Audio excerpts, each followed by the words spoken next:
Hello 8th grade, my name is Mr. Rogers and you are watching the video notes for section 2-2 in your book. This is on Newton's second law of motion, which is about forces, mass, and acceleration are the three big ideas. So our lesson objectives for today are, first of all, to be able to state Newton's second law of motion, and secondly, probably more importantly, kind of using that, explain how force, mass, and acceleration are related. There's kind of a really big thing between these three.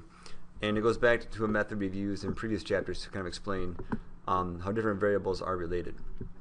So, a pretty short section today. And it starts off with the idea of this is Newton's second law, starting right here. Newton's second law says the net force on an object is equal to the product of its acceleration and its mass.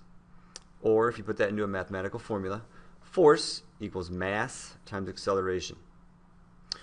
Or, we could say acceleration equals force divided by mass, or mass equals force divided by acceleration.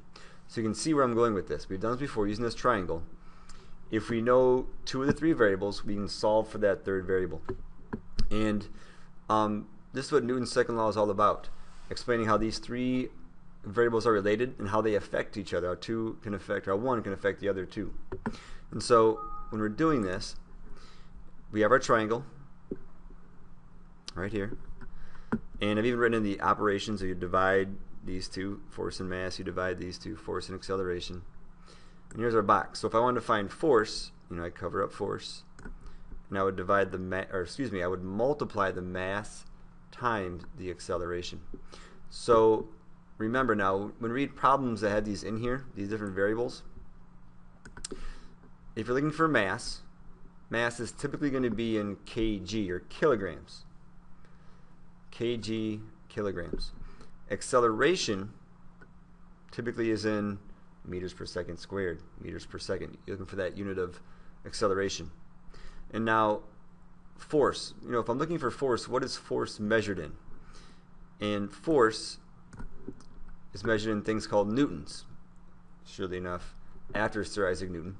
So a newton, an N for short, N for Newton,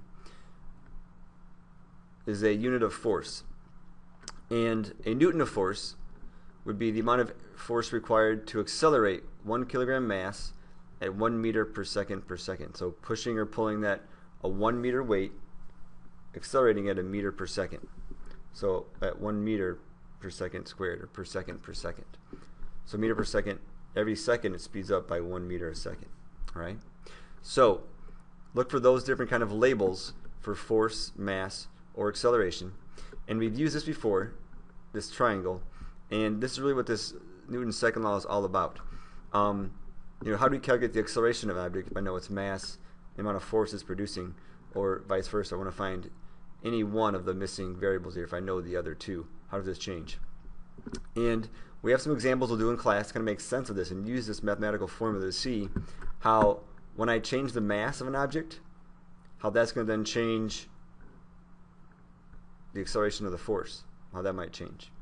So when we change the mass, how does that affect the acceleration and vice versa, any different ideas? So for Newton's second law, really it is understanding this triangle, where these three variables fit into the triangle, and then being able to solve for one. If we cover up, we're trying to find force, we cover up force and we do the correct mathematical operation there. So 8th grade, here's Newton's second law.